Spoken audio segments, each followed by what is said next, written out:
Hey, welcome to the African History Network show. We have a jam-packed show today. It's Wednesday, June 23rd, 2021. And I had some topics laid out for today's show, but then the story broke later today out of Florida. Washington Post reports federal judge halts black farmers' debt relief program in new legal blow. Federal judge halts black farmers' debt relief program in new legal blow. An estimated $4 billion of the American Rescue Plan hang in the balance, slated to restore land and economic stability to black farmers who were victims of discrimination. We're going to talk about this. This took place today, Wednesday, June 23rd. In federal court in Florida. Then there was a story continuing our discussion dealing with Juneteenth. There was a story there's a story from NBC News. And this deals with the connection between African Americans and Black Seminoles, Seminole Indians. A family celebrates Juneteenth in Mexico, where their black ancestors first found freedom. A family celebrates Juneteenth in Mexico, where their black ancestors first found freedom. And this deals with African Americans running away, African Americans who were enslaved running away into Mexico.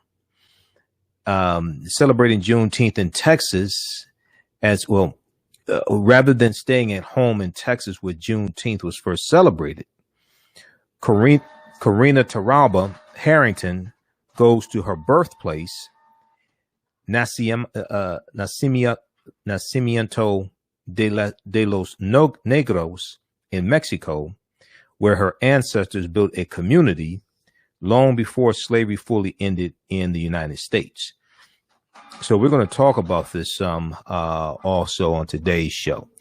All right. Now, on the African History Network show, we focus on educating, empowering, and inspiring people of African descent throughout the diaspora and around the world. Because right now it's correct wrong behavior. What you do for yourself, what you do to yourself, and what you allow other people to do to you and get away with is based upon what you think about yourself. What you think about yourself is based upon what you have been taught about yourself. What you've been taught about yourself is based upon everything you've read, heard, and seen about yourself.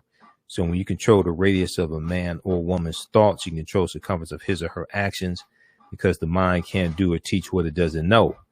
Now, we deal with a number of different topics here on the African History Network show. We deal with current events and history and politics, education, economic empowerment, entrepreneurship, relationships, love, sex, health issues, and much, much more.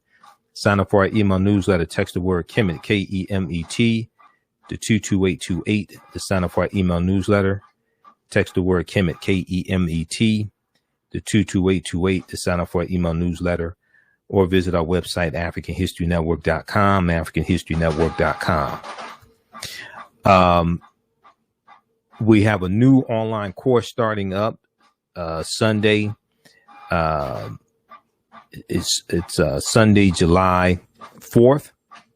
Ancient Kemet, the Moors, and the Ma'afa, Understanding the Transatlantic Slave Trade, what they didn't teach you in school, is class number 1. Okay. Ancient Kemet, the Moors, and the Ma'afa, Understanding the Transatlantic Slave Trade, what they didn't teach you in school. This is going to be Sunday, July 4th, 2 p.m. to 4 p.m. Eastern Standard Time. Visit our website, AfricanHistoryNetwork.com, for more information, AfricanHistoryNetwork.com. We'll also post a link here as well. This is a 10-week online course that I teach. We deal with thousands of years of history, and we deal with what led up to the transatlantic slave trade taking place as well.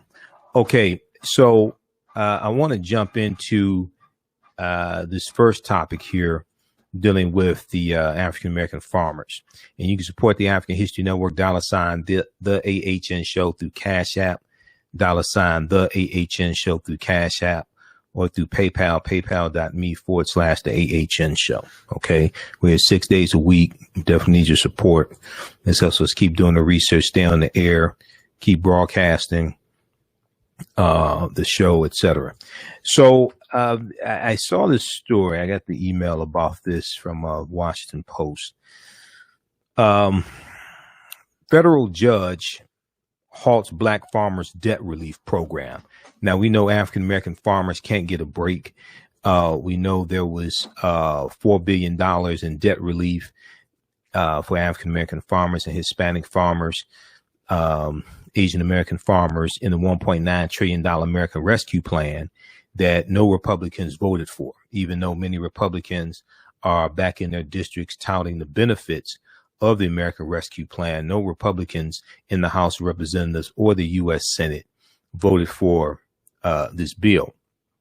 So if we look at this article here from the Washington Post, African American and minority farmers were dealt a new legal blow on Wednesday when a Florida federal court issued a preliminary injunction halting a key part of the Biden administration's federal stimulus relief package that forgave agricultural debts to farmers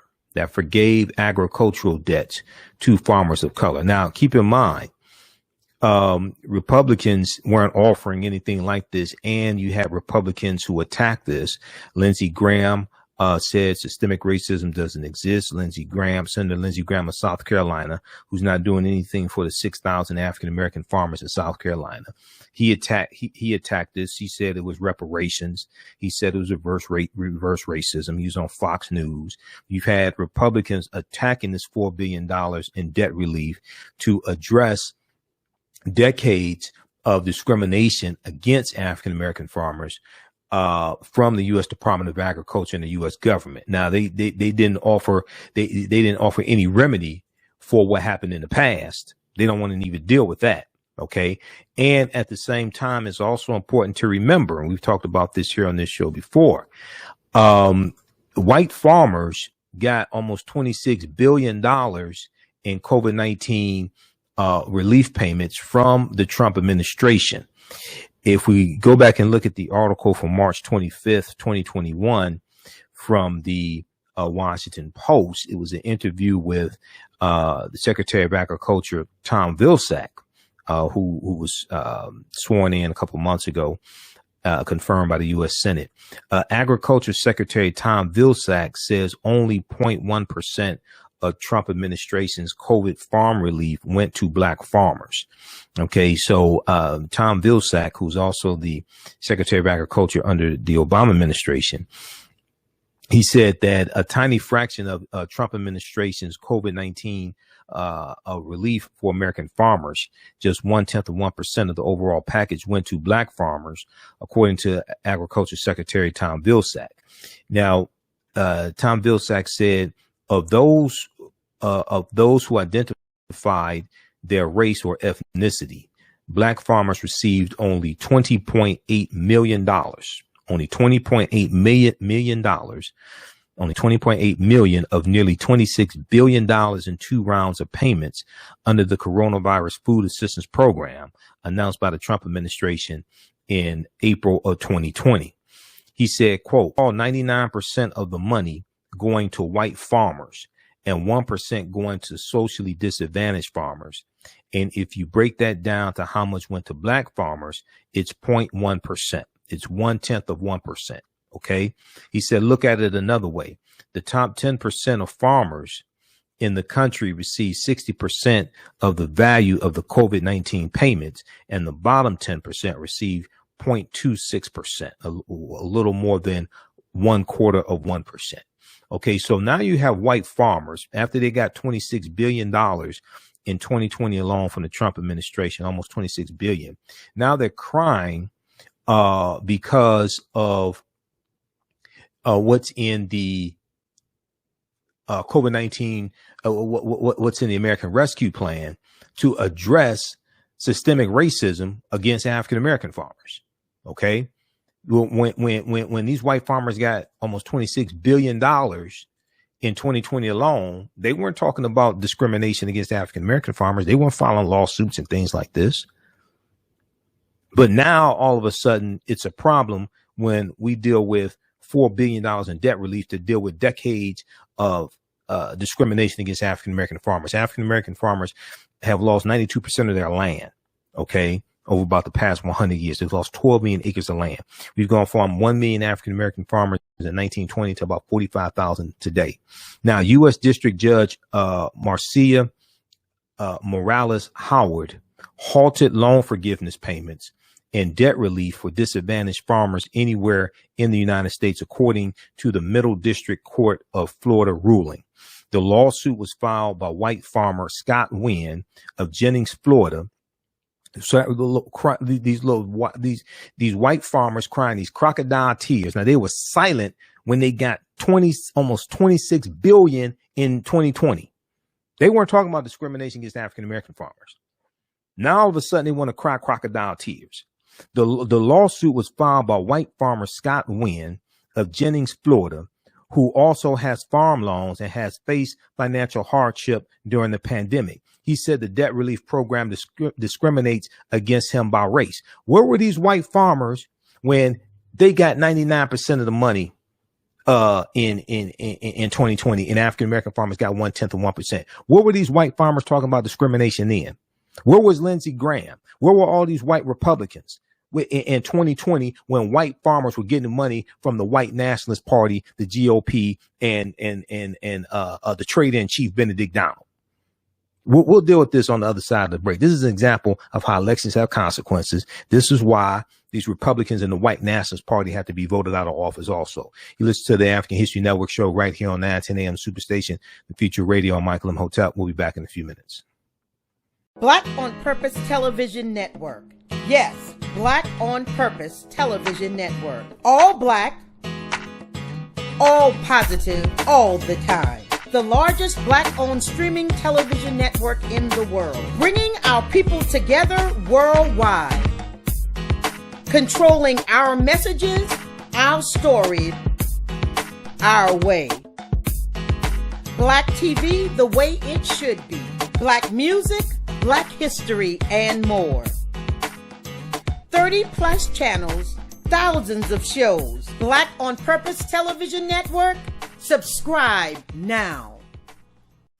For 25 years, the Black History 101 Mobile Museum has carried on the rich legacy of the Black Museum movement in America by showcasing original artifacts of the Black experience at colleges, universities, K-12 schools, corporations, libraries, conferences, and cultural events, making it the most traversed Black History mobile exhibit in American history. Dr. Khalid El Hakim is the founder of the Black History 101 Mobile Museum, and he is a highly sought-after public speaker on topics of Black history, social studies, education, museum studies, hip-hop, and race relations. Dr. Khalid was named among the change makers for NBC Universal's Erase the Hate campaign and listed as one of the 100 men of distinction for Black enterprise. He recently founded the Michigan Hip Hop Archive on the campus of Western Michigan University. The Black History 101 Mobile Museum is currently scheduling in-person and virtual exhibits nationwide. For more information, please contact Dr. Khalid El Hakim directly at 313-645-4197, 313-645-4197, or visit their website at blackhistorymobilemuseum.com. That's blackhistorymobilemuseum.com. You can also email him at bhistory101@yahoo.com, bhistory101@yahoo.com. 910, the Superstation, Detroit's only African-American talk radio. Welcome back to the African History Network show right here on 910 AM, the Superstation, the Future Radio. I'm your host, Brother Michael Imhotep. It is Wednesday, June 23rd, 2021, and we are live. Share this broadcast on your social media platforms. Invite your friends to tune in. Also, we're broadcasting on our Facebook fan page, The African History Network, The African History Network, and our YouTube channel, Michael Imhotep, IMHOTEP. Call-in number is 313-778-7600, 313-778-7600. 7600 is the call-in number if you have a question or comment. 313-778-7600 is the call-in number if you have a question or comment. Okay, I want to let you know that we have a new online course starting up Sunday, July 4th, 2021. Class number 1 of Ancient Kemet, the Moors, and the Ma'afa, Understanding the Transatlantic Slave Trade, what they didn't teach you in school. Okay, this is class number 1. This is a 10-week online course that I teach. We deal with thousands of years of history and what led up to the transatlantic slave trade taking place. Okay, and we deal with ancient Africa, ancient Kemet, ancient Egypt, Nubia, Ta-Nehisi, Ethiopia. We do with the 800-year occupation of Europe by the Africans known as the Moors. And we take you throughout history and we deal with what leads up to the transatlantic slave trade taking place. So this is a 10-week online course that I teach starting Sunday, July 4th, the 4th of July, Sunday, July 4th, 2 p.m. to 4 p.m. Eastern Standard Time. It'll be 10 consecutive Sundays. All right. We do the class live. All the sessions are recorded. You can go back and watch it over and over again as well, even after the course is over with. We have a live text chat so you can ask questions during class. You can see me. I can't see you. If you go to our website, AfricanHistoryNetwork.com, right on the homepage, we have the information. When you scroll down, you'll see the information for our radio show. Scroll down and it has the information for the online course. And you see the flyer here. Click on register here.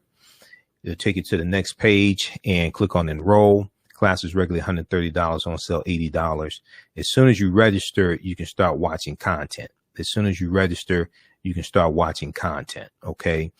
And what I'm going to do is you will also be enrolled into our Saturday class that meets at 12 noon. We have 3 more sessions of the Saturday class. So you'll be able to watch that Saturdays, 12 noon to 2 p.m. Eastern Standard Time. And you can go back and watch the archive classes of the Saturday class as well. Sessions 1 through 7. You'll be able to watch that. And you'll also be registered for the Sunday, July 4th class when class number 1 starts also. All right. So visit AfricanHistoryNetwork.com, AfricanHistoryNetwork.com, Ancient Kemet, the Moors, and the Ma'afa, Understanding the Transatlantic Slave Trade, what they didn't teach you in school. And we just posted the link here. You can register there. As soon as you register, you can start watching the content. All right. I want to go back to the story we were discussing right before the break. And this deals with the plight of African-American farmers and the attack from Republicans and white farmers who are crying discrimination. But they didn't say anything when they got almost $26 billion in 2020 from the Trump administration, and African-American farmers only got $20.8 million.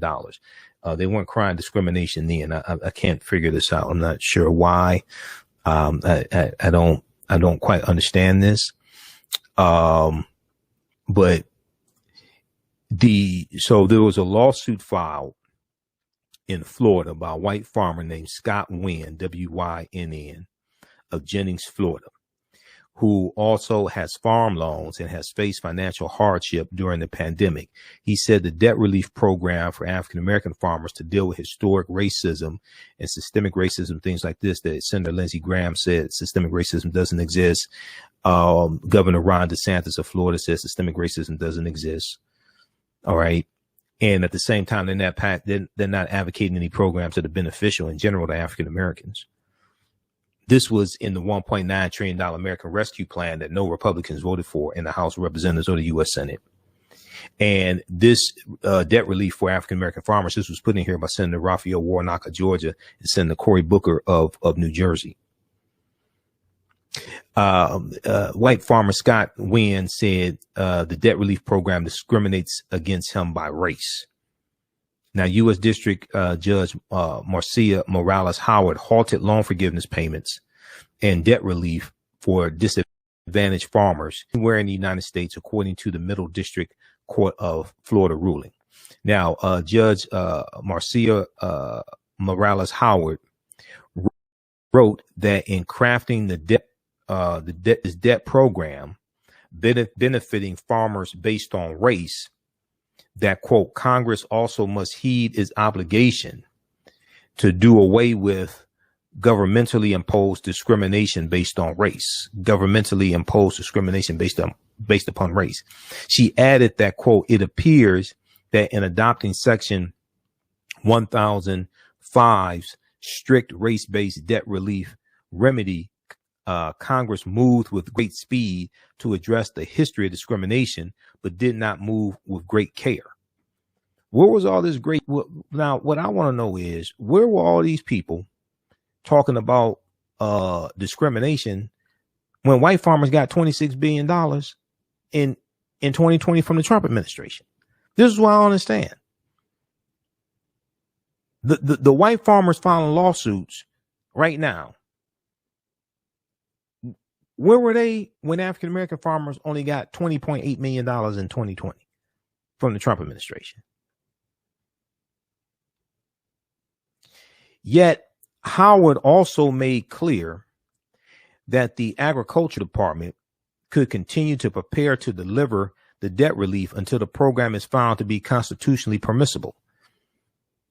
She also made clear that the Agriculture Department could continue to prepare to deliver the debt relief until the program is found to be constitutionally permissible.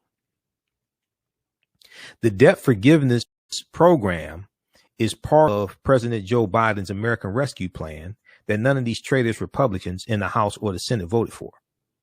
These obstructionist Republicans, 147 of these traitors voted not to certify the 2020 presidential election. The only reason why this is in the American Rescue Plan is because of African Americans.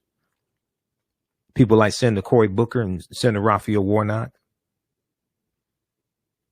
And you have white people losing their minds because you want to do $4 billion. This is not $4 billion in cash.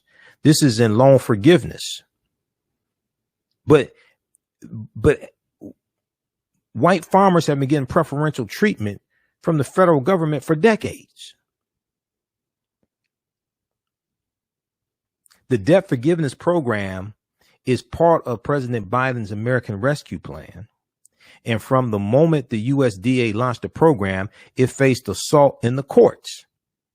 Approximately $4 billion was slated to go to disadvantaged farmers, primarily for debt relief, but also for grants, training, and education. Keep in mind, none of these Republicans voted for this bill. I want people to understand this. Okay? No Republicans voted for this bill that is beneficial to Americans all across the country. And you have Republicans in their districts who are bragging about the American Rescue Plan and the childhood tax credits and the money for restaurants to open back up and the money for schools. But none of you traitors voted for the bill. Also, we saw that 50 Republicans in the Senate on Tuesday. Now go listen to Tuesday's June 22nd show.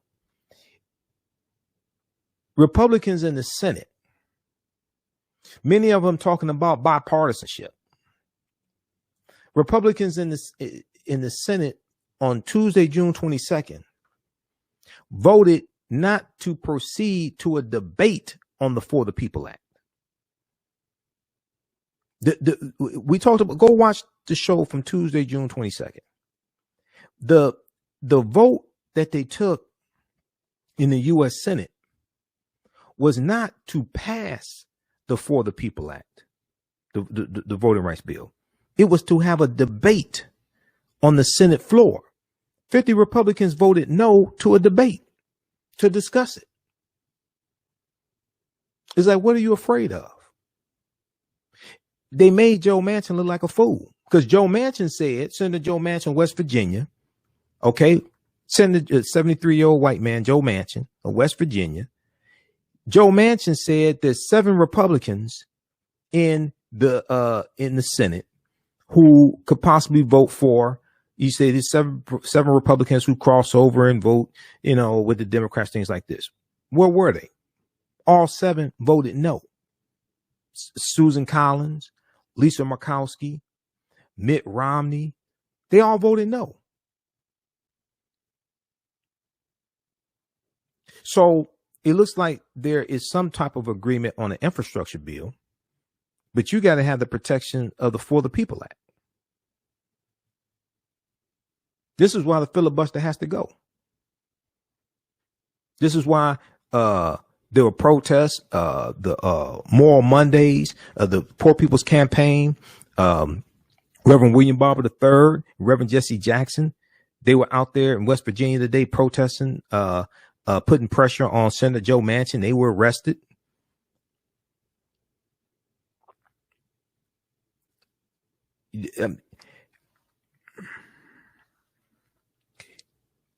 Politics is the legal distribution of scarce wealth, power, and resources, and the writing of laws, statutes, ordinances, amendments, and treaties, their adoption, interpretation, and enforcement. This is what politics is. Politics is the legal distribution of scarce wealth, power, and resources, and the writing of laws, statutes, ordinances, amendments, and treaties, their adoption, interpretation, and enforcement. So they're going to have to do away with the filibuster. They're going to have to do away with the filibuster by any means necessary. Because now you have to keep in mind, Mitch McConnell has already made it clear. McConnell said 3 or 4 weeks ago, he's 100% focused on stopping Joe Biden's agenda.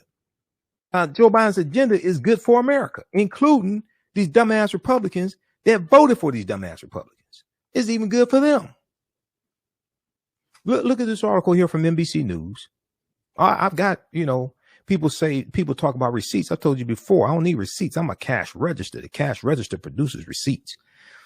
May 5th, 2021. NBC News. McConnell says he's 100% focused on stopping Biden's administration. 100% focused on stopping Biden's administration. Biden's policies are even good for Republicans, and Republicans know it. This is why they're giving Biden in general positive ratings, and they approve of the infrastructure bill, the American Rescue Plan, and the American Families Plan. I mean, I guess they don't call, I guess there's a reason why they call Mitch McConnell the Grim Reaper. So how you going to negotiate with a terrorist like this? Look, this is a terrorist against America. You're trying to shut down all these policies that are beneficial to Americans, that are beneficial to poor white people in Kentucky that voted for McConnell's dumb ass. Now, McConnell had to back up and said, McConnell was challenged on this. Then he had to back up and clean it up and said, well, it depends upon what Biden's agenda is. No, because you're also saying that no Republicans are going to vote for the infrastructure bill. You said it right the first time. You said the important part out loud. McConnell says he's 100% focused on stopping Biden's administration. McConnell said that he said that about the last administration, about President Barack Obama, that he was going to stop everything. This is what President Joe Biden said. And this is what McConnell did. McConnell blocked the last 2 years of the Obama administration. Democrats lost control of the U.S. Senate in 2014. There were 103 vacancies on the federal bench when President Obama left office. Not because he didn't nominate people to fill the federal judges, not because he didn't nominate them, because Mitch McConnell and Republicans in the Senate blocked his federal judge nominations. It wasn't just Merrick Garland for the U.S. Supreme Court they blocked his federal judge nominations. This is how evil and wicked these people are.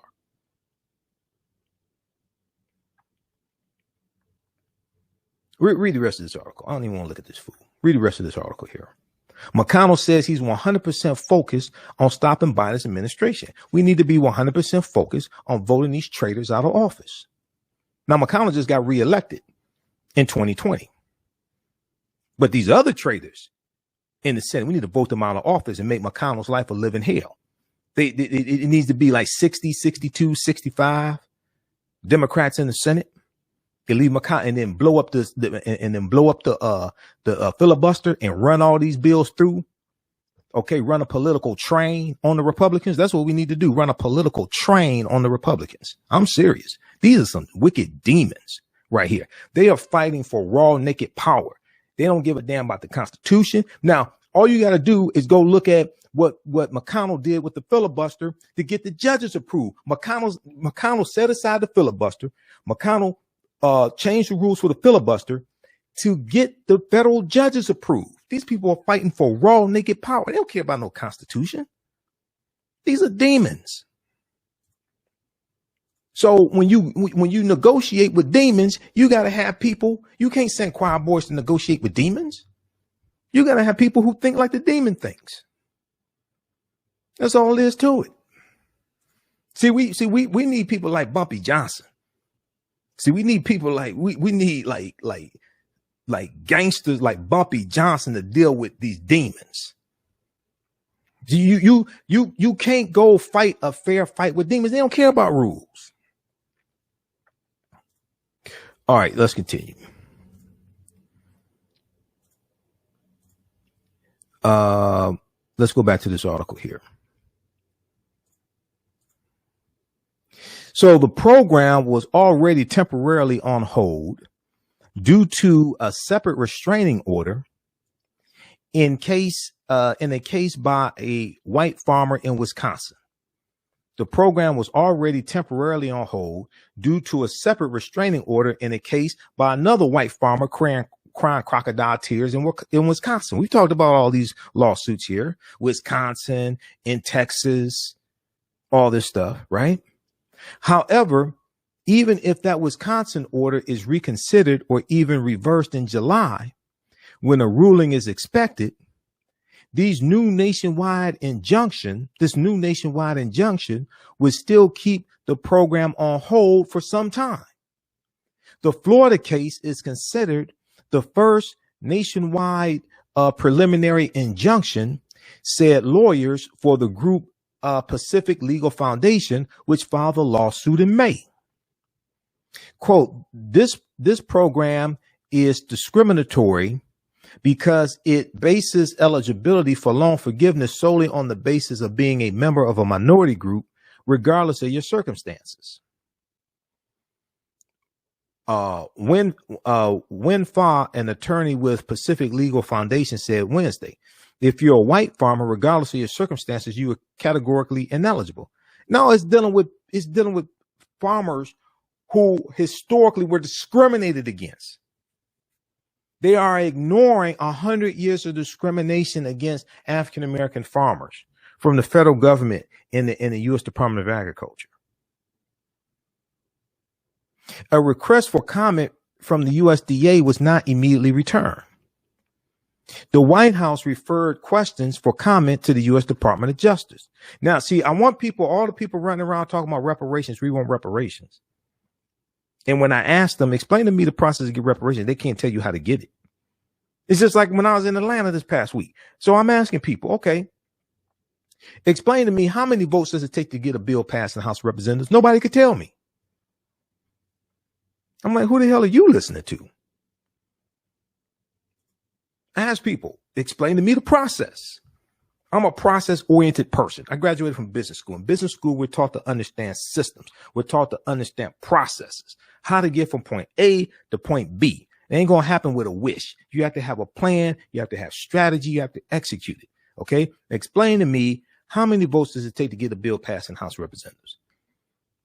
It takes 218 votes. How many votes does it take to get a bill passed in the U.S. Senate? In general, 60.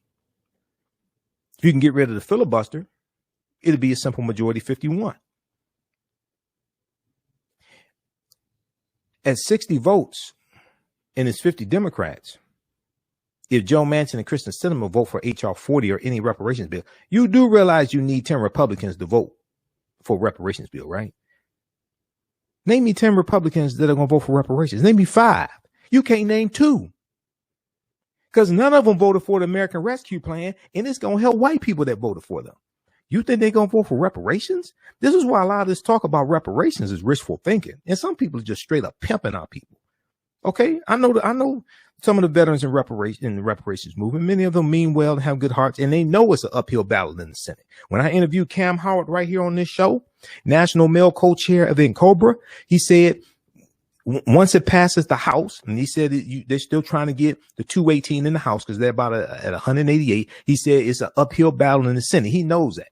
You got other people just straight up lying, making you think your check gonna be in the mail like at the end of this month or something. No, it's not. The earliest you're going to be able to get H.R. 40 passed in the Senate possibly is 2023. That's if you get 60 plus Democrats in the Senate in the 2022 midterm election, or if they blow up the filibuster and you can get a 51, you can do a 51 majority vote in the Senate. The earliest you're going to get any in the Senate, earliest you're going to get any type of reparations bill passed is 2023, after the 2022 midterm election. Okay, so we have to deal with reality. And this is why we have to understand politics. And this is the importance of it. And this is why Republicans are working so hard to suppress the votes and pass these voter restriction bills, because they don't have they're not advocating for policies that are beneficial for Americans in general, especially African Americans. They may be able to come to an agreement on HR 1280, the George Floyd Justice and Policing Act, but that's because Senator Tim Scott is leading that. It ain't because most Republicans ain't advocating for that in the Senate. Most Republicans are not advocating for that in the Senate. And the George Floyd Justice and Policing Act passed the House of Representatives March 3rd, 2021 by a vote of 220 to 212. No Republicans voted for the bill in the House of Representatives. So that already tells you what their agenda is. No Republicans, not one. The 212 Republicans voted no on the George Floyd Justice and Policing Act in the House of Representatives. So that already tells you what their agenda is. I think we still have the article up here from MSNBC. Let me see. Do we have that one? I was looking at it earlier today. This one right here. Is this the right one? What date is this?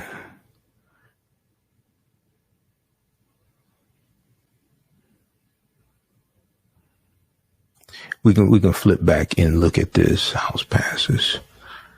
Okay, let's look at this one right here. See, because I have the evidence. Proper documentation ends all conversation. This is why you watch this show. I provide you with the articles. I provide you with the evidence. This is how my teachers taught me. Proper documentation ends all conversation. House passes Police Reform Act named for George Floyd. NBC News. The bill goes to the Senate, where it will need at least 10 Republican votes. It would ban neck restraints at a federal level and overhaul qualified immunity. Okay. Qualified immunity, like I said before, that's not even the most important thing in here. Most important thing in this bill, and I've read HR 1280, most important thing is lowering the federal standard to prosecute police officers from willful intent down to negligence. Okay. That's even more important than, qualified immunity, because qualified immunity is just a civil lawsuit. Okay, when you start talking about locking police officers up, putting them in prison,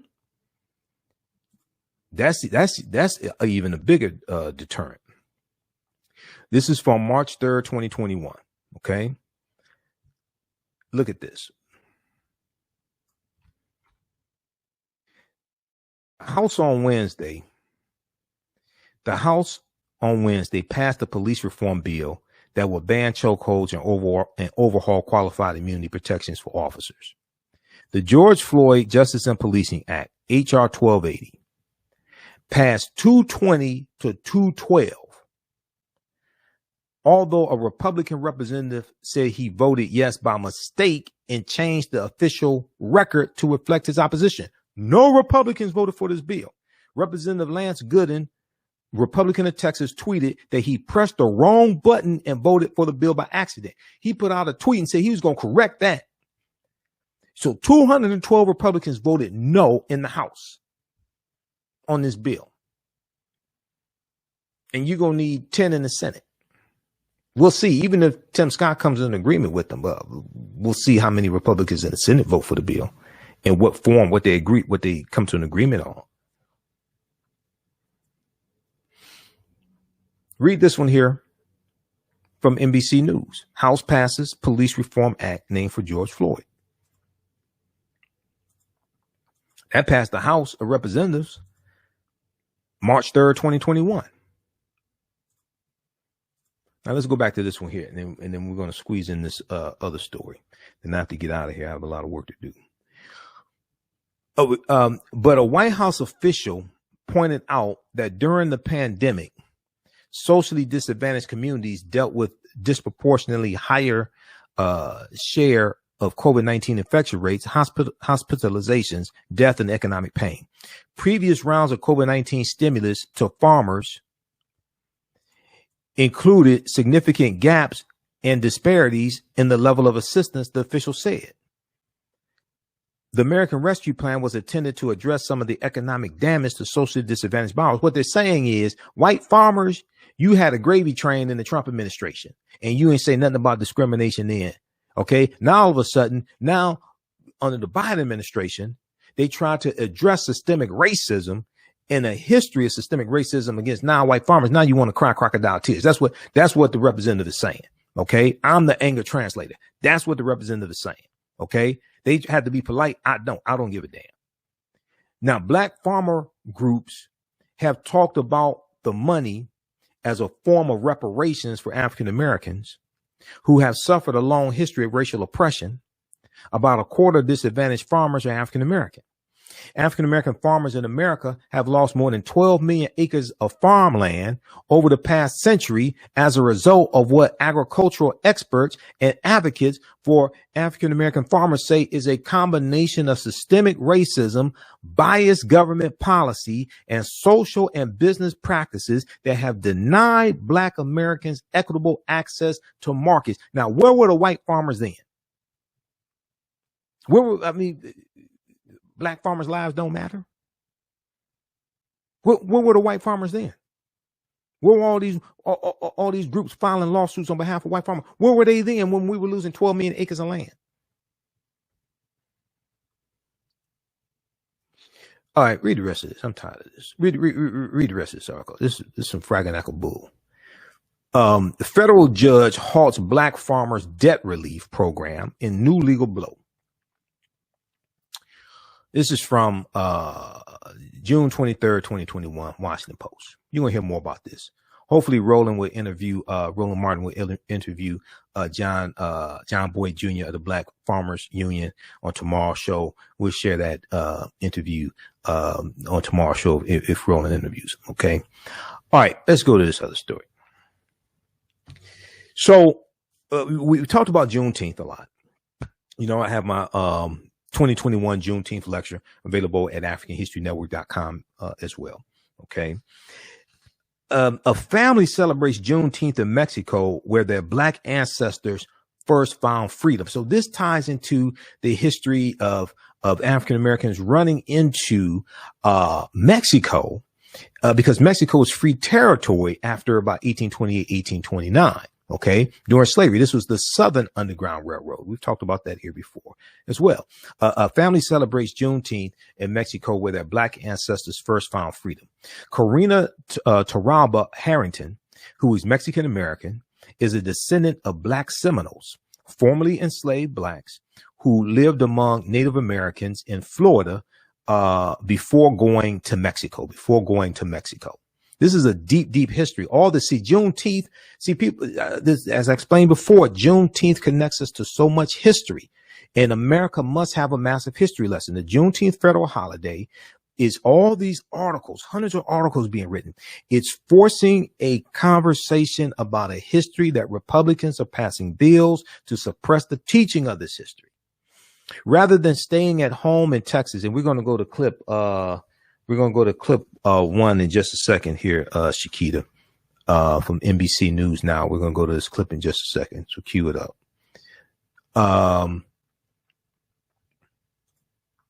Rather than staying at home in Texas where Juneteenth was first celebrated, Karina Taraba Harrington goes to her birthplace, Nacimiento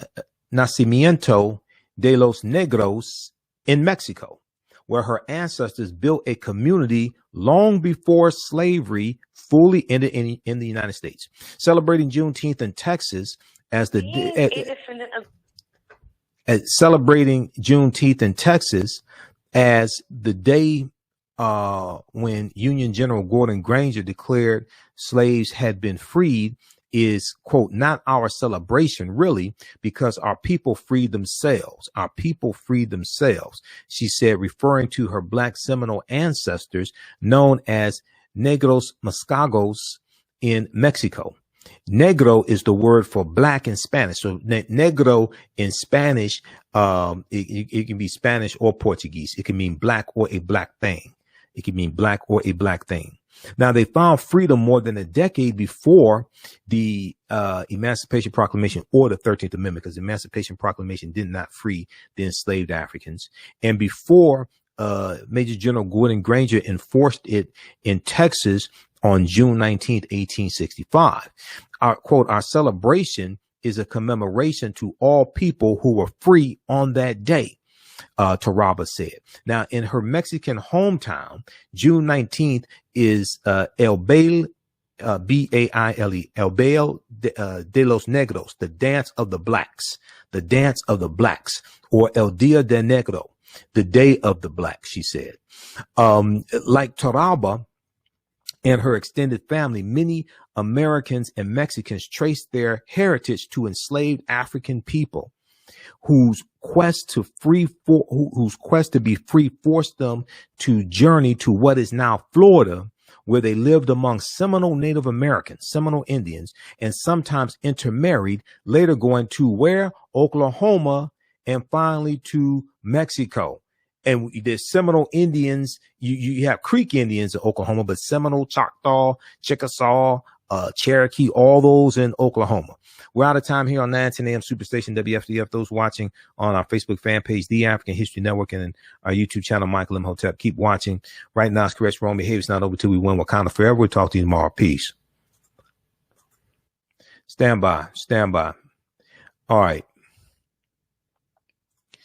I'm gonna go to this clip here in just a second. How's everybody doing? Okay, share this broadcast on social media platforms. Invite your friends to tune in. Be sure to register for the online course that I teach. We have a new one, class number 1, starting up Sunday, July 4th. Sunday, July 4th, 2 p.m. to 4 p.m. Eastern Standard Time. Ancient Kemet, the Moors, and the Ma'afa. Understanding the transatlantic slave trade, what they didn't teach you in school.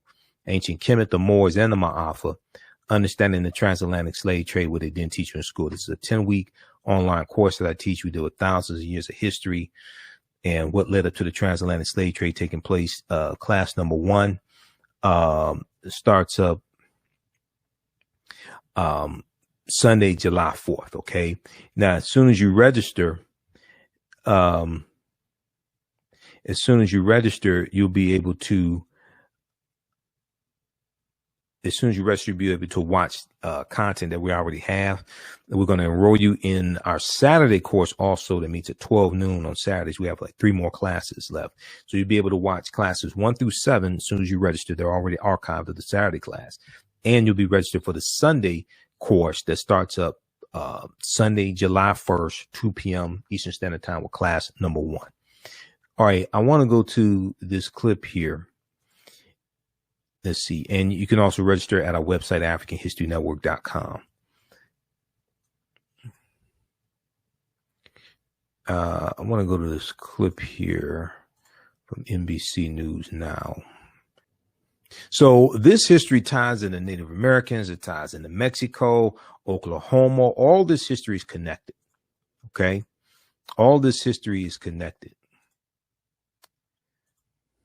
Okay, so in her let's see, like Taraba, Karina Taraba, and here's a picture of her, Karina Taraba. Like Taraba and her extended family, many Americans and Mexicans trace their heritage to enslaved Africans whose quest to be free forced them to journey to what is now Florida, where they lived among Seminole Native Americans and sometimes intermarried, later going to Oklahoma and finally to Mexico. Yet Taraba didn't learn about any of this history as a student in Texas. She said, growing up in school, I've never heard of Juneteenth or, the history of the Black Seminoles in Florida. Okay. Generations later, she and her relatives journeyed to the past, unearthing their connection to the Black Seminole Native Americans, to the Black Seminole Indians. History that spans centuries, crosses borders, combines cultures, and is the story of a people's aching for survival and freedom. All right. Let me, I'm trying to cue this clip up here.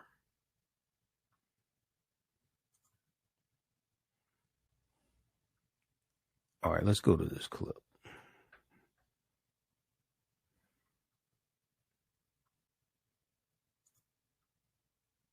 I'm a part of a descendant of the Black Seminole Indians. To me, it means that I'm a part of a lost history that nobody really knows about.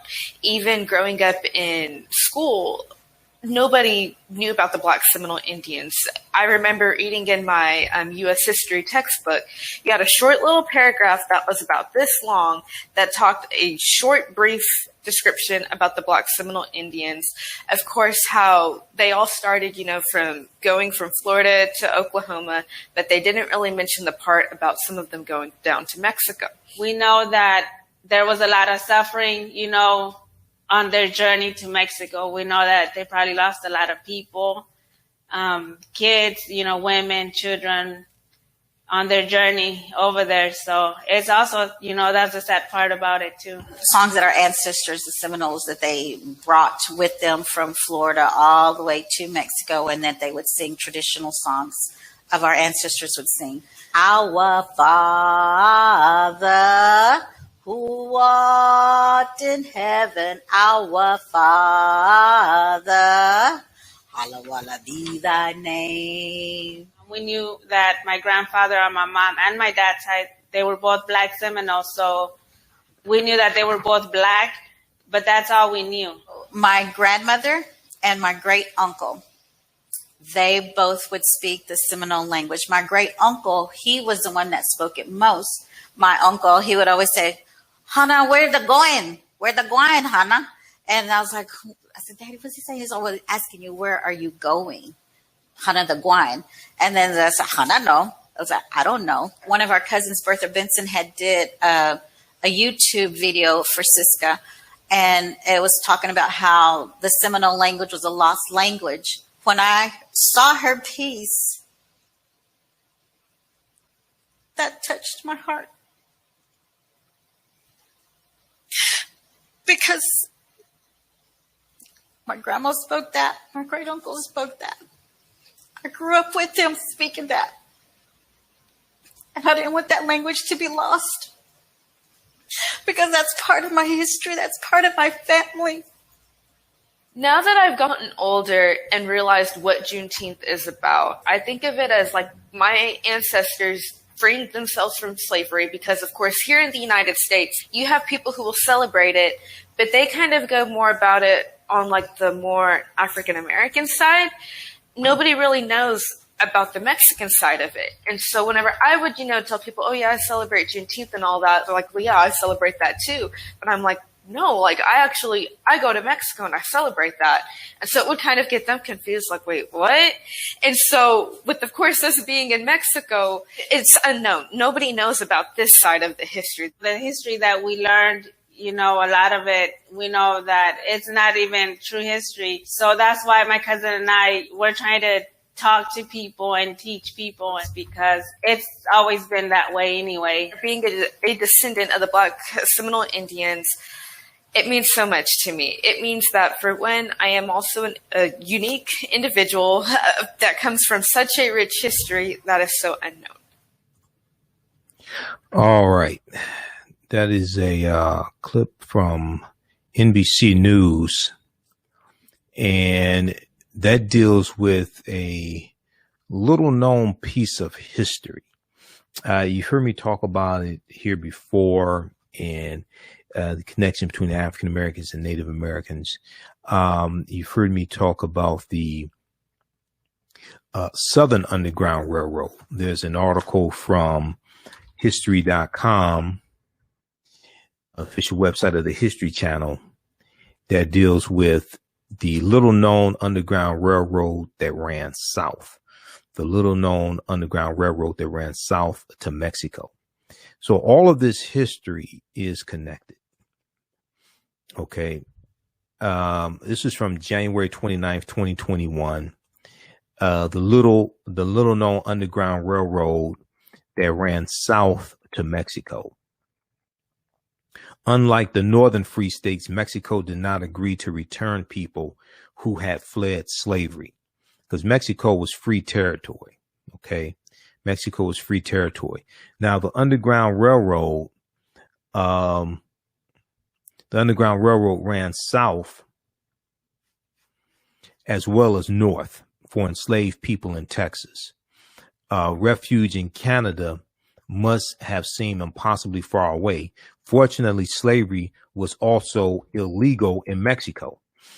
Researchers estimate 5,000 to 10,000 people escaped from bondage into Mexico, says Maria Hammock, who was writing her dissertation about the topic at the University of Texas at Austin. But she thinks the actual number could be even higher. She said these were clandestine routes, and if you got caught, you would be killed and lynched. So most people did not leave a lot of records. There's some evidence that the Taínos or Mexicans in Texas acted as conductors on the southern route by helping people get to Mexico. In addition, Maria Hammock has also identified a black woman and two white men who helped enslaved workers escape and try to find a home for them in Mexico. Now, this picture here, this is a depiction of a slave auction in Austin, Texas. Okay, a slave auction in Austin, Texas. Now, Mexico abolished slavery in 1829 when Texas was still part of the country. Texas wins their independence in 1836. Mexico abolished slavery in 1829 when Texas was still part of the country, in part prompting white slave-holding immigrants to fight for independence in the Texas Revolution. Once they formed the Republic of Texas in 1836, they made slavery legal again. So the white men made slavery legal again. Slavery was abolished in Mexico when Vicente Guerrero became president of Mexico. He was of African descent and a former slave. Okay, Vicente Guerrero. And you're going to have, see, all this ties into the history of Texas. And you see that when Texas comes into the Union, the United States, in 1845, it comes in as a slaveholding state. All right. And this ties into the history of the Texas State Constitution, 1876, with the purity of the ballot box clause. All this is connected. All right. If you look at this article from face-to-faceafrica.com, face-to-faceafrica.com, the first black, the first black president of Mexico whose execution the first black president of Mexico whose execution shocked the nation. The first black president of Mexico whose execution shocked the nation. This is from January 1st, 2020. And this is about Vicente Guerrero. All right. When black leader Vicente Guerrero campaigned for president in 1828, sources say he had to fight the lighter-skinned Mexican elite that was bent on maintaining a system of white supremacy in Mexico. Even before he could abolish slavery, he had to face a Spanish invasion. There was another hurdle. Despite helping Mexico fight against Spain for independence in the early 19th century, Vicente Guerrero had to deal with some influential Mexicans who looked down on him for having Afro-Indio roots and for being a mule driver by trade. All right. A descendant of about 250,000 enslaved Africans brought to Mexico during colonial times. Vicente Guerrero was born on August 9, 1783 in Tixla, now the state of Guerrero in Mexico, to a humble family. So read the rest of this article here. The first black president of Mexico whose execution shocked the nation. That's from face-to-faceafrica.com. All right, now we'll post this link here.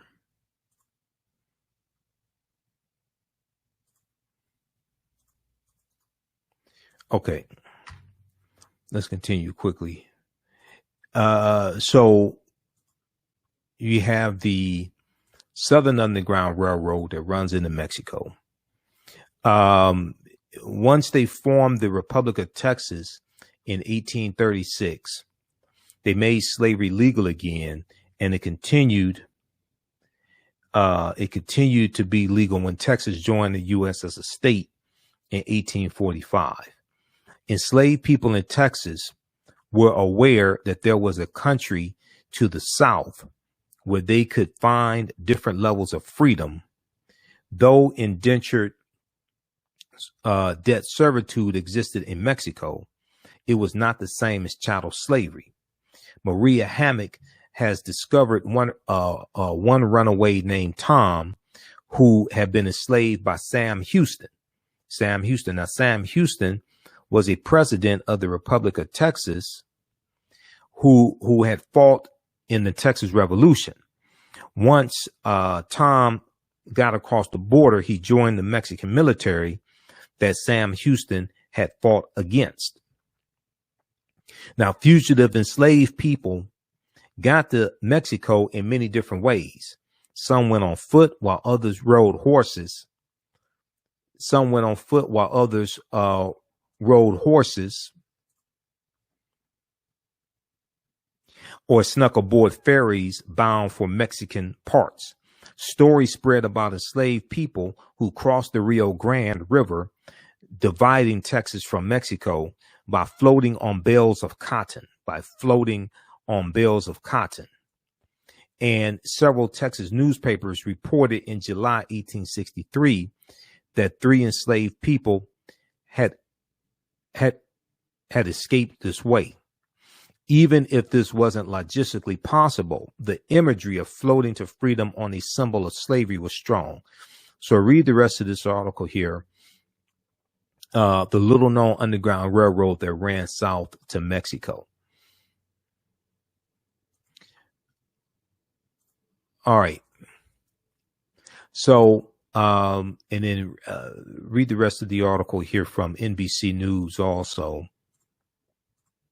A family celebrates Juneteenth in Mexico, where their black ancestors first found freedom.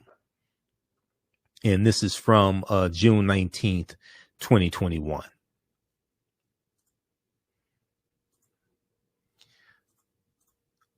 Okay. If you like this type of information, you can support the African History Network, $ the AHN Show through Cash App, $ the AHN Show through Cash App, then also through PayPal, paypal.me/the AHN Show. And here is our actual Cash App account here. $TheAHNShow. And if you type in our full Cash App tag, $TheAHNShow, SHOW, it'll show my name. It'll say Michael and then show my picture there. These other ones are the fake Cash App accounts. Okay, these are not mine. Somebody set these up. So we'll post this link here. And then also through PayPal, paypal.me/TheAHNShow. Be sure to register for the online course that I teach. We have a new one starting up Sunday, July 4th, 2021, 10-week online course. Ancient Kemet, the Moors, and the Ma'afa. Understanding the transatlantic slave trade, what they didn't teach you in school.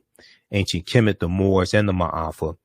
Understanding the transatlantic slave trade, what they didn't teach you in school. So we deal with thousands of years of history and what led up to the transatlantic slave trade taking place. When you go to our website, scroll down the page, you'll see the information for the online course. It's on sale $80, regularly $130. Click here to register here. It'll take you to the next page and click on enroll. As soon as you enroll, you can start watching the bonus content. We'll enroll you in also our Saturday class that meets 12 noon to 2 p.m. on Saturdays. We have 3 more classes of the Saturday class. And then all those sessions are archived. So as soon as you register, you can watch classes 1 through 7 of the Saturday class as well. All right, we have to get out of here. Thanks for tuning in. And you're going to be able to watch our show very soon on blackonpurposetv.com, BOPTV.com, blackonpurposetv.com. So you're going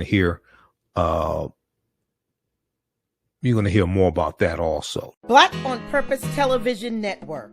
Yes, Black on Purpose Television Network. All black, all positive, all the time. The largest black-owned streaming television network in the world, bringing our people together worldwide, controlling our messages, our stories, our way. Black TV the way it should be.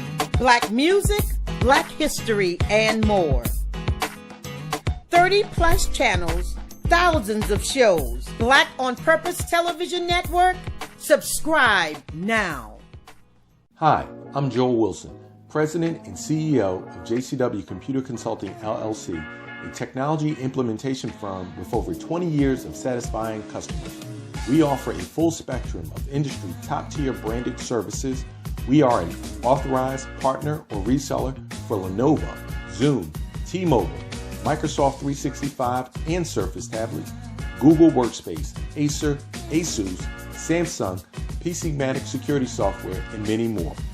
Our online store features laptops, Chromebooks, computers, printers, accessories, and software. Businesses, take advantage of our free 1-hour Zoom tech consultation and know we offer top nationwide high-speed internet service providers, voice over IP, and cellular phone services.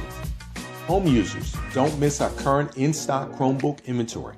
Please visit us at jcwcc.com or call 215-879-6701.